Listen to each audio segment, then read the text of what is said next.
اچھا ڈاکٹر صاحب، آپ چونکہ خود نقاد ہیں، آپ نے ذکر بھی فرمایا کہ پھر اس کو ادبی یعنی گروہ بندی ادبی صنف میں اس کو شامل کیا گیا، تو آپ جب خود ادبی پیراؤں کو آپ ان کا جائزہ لیتے ہیں یا پرکھتے ہیں، تو ظاہر ہے کچھ نہ کچھ فنی تکنیک کا آپ کے ذہن میں ہوتا ہے کہ نقادوں کے ہاں یہ فنی محاسن پائے جاتے ہیں جس کی وجہ سے وہ کسی ادبی تحریر کا جائزہ لیتے ہیں۔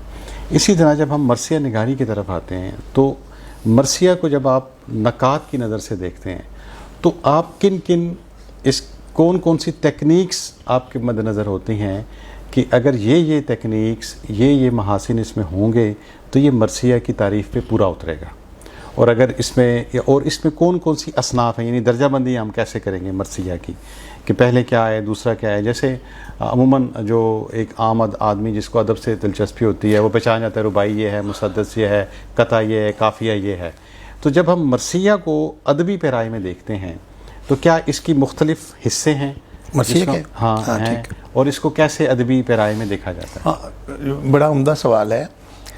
اور کریم صاحب، یہ بیسیکلی تو جو مرثیہ ہے اس کی جو حیت ہے، اگر سوال حیت سے متعلق زیادہ ہے تو اس کے 9 حصے ہیں۔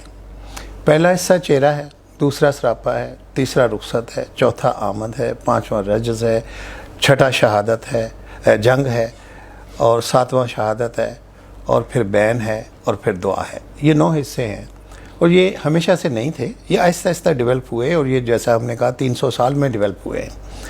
اور یہ لکھنؤ میں جا کے مرثیے کی یعنی سودا نے بھی یہ کیا کہ اس کو مسدس کی حیثیت دی، لیکن اس کا سٹرکچر جو ہے وہ تھوڑا آگے جا کے بنا ہے۔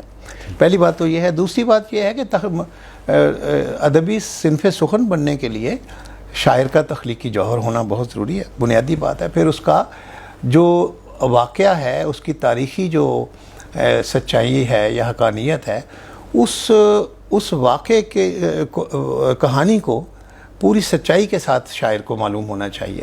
پھر شاعر کا یعنی جو تخلیقی جوہر ہے وہ کام آتا ہے، اس کا جو ہنر ہے۔